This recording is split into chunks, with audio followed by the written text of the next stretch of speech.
जय हिंद साथियों, दोस्तों, प्यारे मित्रों, प्यारे बच्चों और जो तैयारी कर रहे हैं हमारे सहयोगी, हमारे मित्र, हमारी बहनें TGT, PGT, TET, state, RO, ARO, SI, UPP आदि परीक्षाओं में पूछे जाने वाले क्वेश्चन।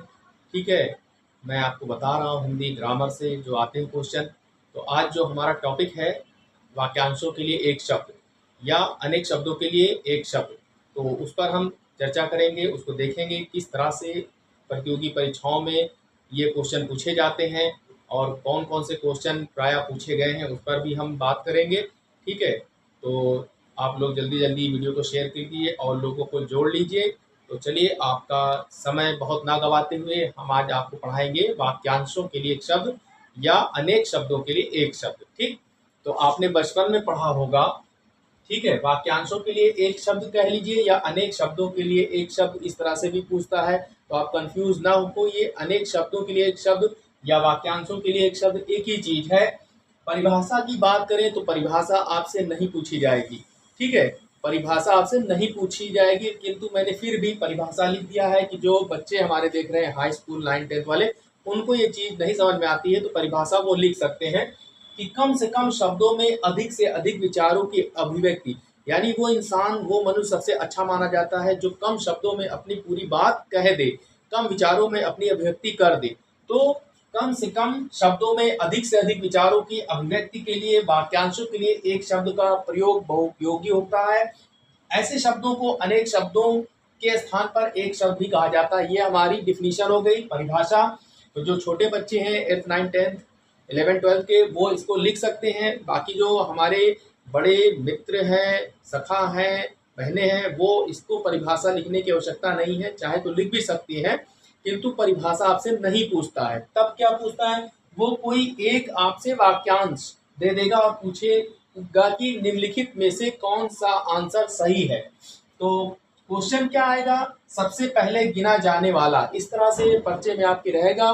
चाहे वो आरओ की परीक्षा हो, टीजीटी, पीजीटी हो, टेट हो, स्टेट हो, डीएलएड हो, एसआई, यूपीपी हो, ठीक है, या कोई भी प्रतियोगी परीक्षा हो, तो वहां पर इस तरह के क्वेश्चन आपको देखने के मिल जाएंगे कि सबसे पहले गिना जाने वाला के लिए एक शब्द क्या होगा। 4 ऑप्शन होगा, ये तो मैंने लिख दिया, अब इस पे ना जाइए। 4 ऑप्शन इस तरह से देगा, अग्रज, अगोचर, अजर, अग्रगण्य।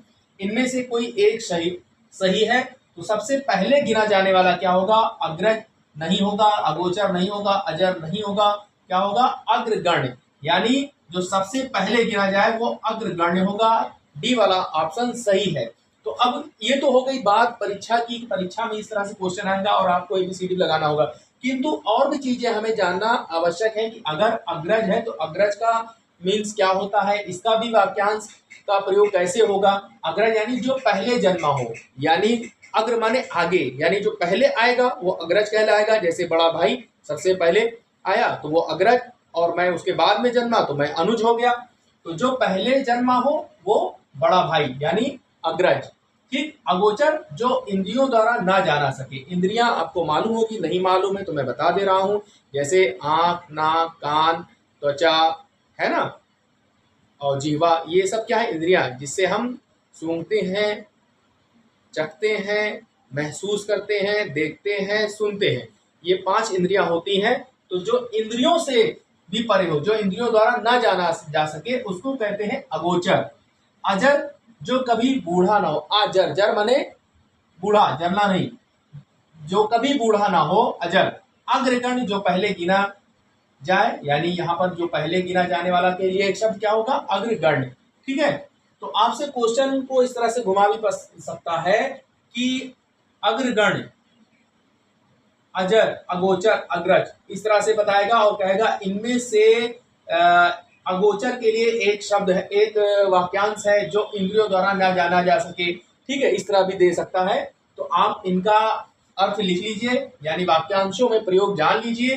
ठीक है, अग्रज का, अगोचर का, अजर का और अग्रज का। अब देखिए, अग्रज जो पहले जन्मा, यानी जो अग्र यानी आगे आया, पहले जन्मा, वो बड़ा होगा यानी बड़ा भाई होगा, और अनुज जिसका जन्म पीछे हुआ वो अनुज होगा। अनुभव और अनुभूति दोनों में फर्क होता है। अनुभव ये कर्मेंद्रियों से प्राप्त होता है, जो कर्मेंद्रियों से प्राप्त हो वो अनुभव। यानी अगर आप कोई काम करने जाते हैं, किसी कार्य को इंटरव्यू के लिए जाते हैं, किसी फर्म में, कंपनी में, तो आपसे अनुभव पूछता है कि आपके पास कितना अनुभव है, एक्सपीरियंस, आपको कहाँ कहाँ कितना एक्सपीरियंस है, कार्य का अनुभव, आपने कितना सीखा है, कितना नॉलेज है आपको। तो ये होगा काम की जानकारी या प्रत्यक्ष ज्ञान या तजुर्बा। तो बहुत लोग कहते हैं कि मुझे 2 साल का एक्सपीरियंस अनुभव है, 4 साल, 10 साल, 20 साल, ठीक है। तो अनुभव जो कर्मेंद्रियों से प्राप्त हो, और अनुभव बाहरी दुनिया से आती है। जब आप यंग हो जाएंगे, युवा हो जाएंगे, बाहरी दुनिया में प्रवेश रखेंगे, नौकरी की तलाश में निकलेंगे, तो अनुभव अपने आप आएगा। जबकि अनुभूति हमारे भीतर से आती है, किसी चीज की फीलिंग हमारे भीतर से आती है, ठीक है। तो जो ज्ञानेंद्रियों से प्राप्त हो वो अनुभूति, किसी एहसास को महसूस करना या शारीरिक रूप से स्पर्श, बगल से कोई गुजरे टच कर दे तो हमें महसूस होगा, फीलिंग होगी। दृष्टि, हम देखते हैं कोई चीज, सुनते हैं, या गंध सूंघने में हमें हो सकती है, जिसे हम अनुभूति कहते हैं, ठीक है। तो आपने आज ये सीखा, एक क्वेश्चन के अलावा भी आपने जाना अग्रज, अगोचर और अजर का भी मतलब, कि जो कभी बूढ़ा ना हो उसके लिए एक शब्द आएगा अजर, जो इंद्रियों द्वारा ना जाना जा सके उसके लिए एक शब्द आएगा अगोचर, जो पहले जन्मा हो बड़ा भाई और जो बाद में जन्मा हो वो अनुज। जो कर्मेंद्रियों से प्राप्त हो वो अनुभव, और जो ज्ञानेंद्रियों से प्राप्त हो वो अनुभूति। तो एक क्वेश्चन के अलावा भी आपने कई क्वेश्चन यहाँ पर पढ़ा, उसके अलावा आपने परिभाषा भी सीखी, ठीक है। अब इसको मिटा के मैं दूसरा क्वेश्चन लिख रहा हूँ, ठीक, तब आपको मैं बताता हूँ। इसके अलावा भी और भी बहुत से क्वेश्चन हैं जो आपको मैं आगे बताता चलूंगा, ठीक है। तो बहुत देर नहीं वेट करना पड़ेगा, बस इसको मैं मिटा के अब आगे नेक्स्ट क्वेश्चन बताने जा रहा हूँ। अगला क्वेश्चन देखिए, वह जिसका कोई शत्रु पैदा ही ना हुआ हो के लिए एक शब्द क्या होगा। 4 ऑप्शन होंगे इस तरह से, अजय, अजात शत्रु, अतीन्द्रिय, अतिवृष्टि। तो एक चीज ये ध्यान दीजिएगा कि जो भी आपसे वाक्यांश पूछेगा, 4 ऑप्शन होंगे वाक्यांशों का, तो उसमें से जो सॉरी ऑप्शन होगा ये हमेशा जो है संस्कृत का तत्सम शब्द लिया जाता है, यानी हमेशा तत्सम शब्द में ही जो है वो रहता है, हिंदी में नहीं रहता। तो वह जिसका कोई शत्रु पैदा ना हुआ हो, अजय, अजात शत्रु, अतीन्द्रिय, अतिवृष्टि। तो 4 ऑप्शन होंगे ABCD। तो अजय, जिस पर विजय ना प्राप्त की जा सके या जो जीता ना जा सके, तो ये नहीं होगा। अजात शत्रु, वह जिसका कोई शत्रु ना पैदा हुआ हो, यानी वह जिसका कोई शत्रु पैदा ना हुआ हो, बी वाला ऑप्शन ये आपका सही है। अतीन्द्रिय, अब बी वाला सही है तो सी वाला और ए वाला और डी वाला देखते हैं। तो अतीन्द्रिय, वह जो इंद्रिय के अनुभव से परे हो, यानी जिसे इंद्रिया भी ना जाने। इंद्रिया अभी मैंने इसके पहले बताया था, आप वीडियो को फिर से रिपीट करके देख लीजिए बैक करके। और अतिवृष्टि, अत्यधिक वर्षा होना, जब बहुत ज्यादा बारिश होती है, बारिश बिल्कुल मूसलाधार हो, रुके ना कई दिनों तक, तो वहां पर बाढ़ जैसी स्थिति बन जाती है, पूरे गांव के गांव डूब जाते हैं, फसलें तहस नहस हो जाती है, तो उसे कहते हैं अतिवृष्टि, यानी अत्यधिक वर्षा। और अनावृष्टि का मतलब होता है कम वर्षा होना, यानी बाढ़ के विपरीत जो सूखा पड़ता है, फसलें सूख जाती है, बारिश नहीं होती, जिसके कारण जो है अकाल पड़ जाता है, तो उसे कहते हैं अनावृष्टि, यानी कम वर्षा होना, ठीक है, बहुत वर्षा ना होना। तो इंद्रजालिक, इंद्रियों को भ्रमित करने वाला, यहाँ पर क्या था, अतीन्द्रिय, जो इंद्रियों के अनुभव से परे हो वो अतीन्द्रिय, और इंद्रियों को भ्रमित करने वाला इंद्रजालिक। अब देखिए और भी कई क्वेश्चन हैं जो इस तरह से आपके एग्जामों में पूछे जाते हैं। तैरने की इच्छा क्या कहलाती है, तितारशा, और तैरने की इच्छा रखने वाला तितीर्षु। तितीर्षा और तितीर्षु में फर्क ये है कि आप जहां पर आ की यानी अकारांत देखेंगे तितीर्षा, और जहां उकारांत देखेंगे उ, तितीर्षु। तो आकारांत तैरने की इच्छा, और उ जहां उकारांत होगा वो तैरने की इच्छा रखने वाला। अब इच्छा रखने वाला तमाम लोग हो सकते हैं, हम भी, आप भी, कोई भी हो सकता है, लेकिन तैरने की इच्छा केवल और केवल मुझ में है, ठीक है। भूभुच्छा, ठीक है, खाने की इच्छा, यानी बुभुक्षा यानी भूख, क्षुधा, पेट की आग को जो है क्षुधा कहते हैं, ठीक है।